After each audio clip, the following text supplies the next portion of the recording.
আসসালামু আলাইকুম। Manual pain relief physiotherapy সেন্টারের প্রশ্নোত্তর পর্বে সবাইকে জানাই আন্তরিক শুভেচ্ছা।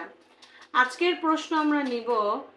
একজন প্রশ্ন করেছেন, হাতের প্রথম 3 আঙ্গুলে ব্যথা, ঝিঝি, লিখতে পারি না, রাত্রে ঘুমালেও ঝিঝি ধরে, কেন হয় এবং এর চিকিৎসা কি?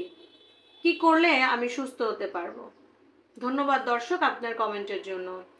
দর্শক, হাতের প্রথম 3 আঙ্গুলের ঝিঝি সাধারণত কার্পাল টানেল সিনড্রোমের জন্য হয়।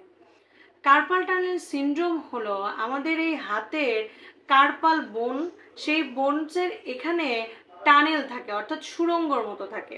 সেখানে আমাদের ফ্লেক্সর কম্পার্টমেন্ট থেকে মিডিয়ান নার্ভ এই টানেলের ভিতর দিয়ে এই 3 আঙ্গুল এবং এর অর্ধেকটায় সাপ্লাই দেয়।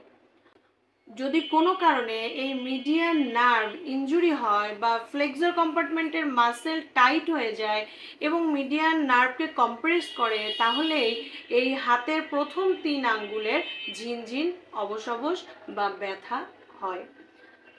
এবার আসি আপনি কি করবেন।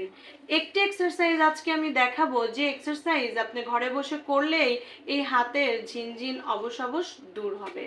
হাতকে সোজা করে উপর দিকে উঠিয়ে অন্য হাত দিয়ে চাপ দিয়ে পিছনের দিকে ধরে রাখতে হবে টেনে 15 সেকেন্ড। এভাবে 10 বার করে করতে হবে, সকাল দুপুর রাত, অর্থাৎ 3 বার করে। এই এক্সারসাইজটি আপনি যে কোনো জায়গায়, ঘরে বা অফিসে বসেই করতে পারবেন।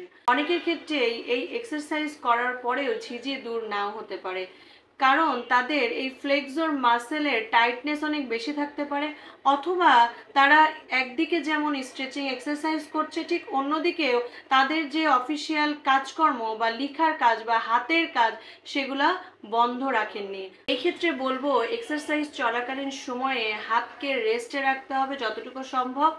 এরপরেও যদি সমস্যা থেকে যায়, তাহলে অবশ্যই আপনি আমাদের সঙ্গে সরাসরি যোগাযোগ করতে পারেন, আমাদের হোয়াটসঅ্যাপে লিখতে পারেন, অথবা কোনো ফিজিওথেরাপি বিশেষজ্ঞকে দেখিয়ে আপনি সরাসরি পরামর্শ নিন। ধন্যবাদ সবাইকে। আসসালামু আলাইকুম।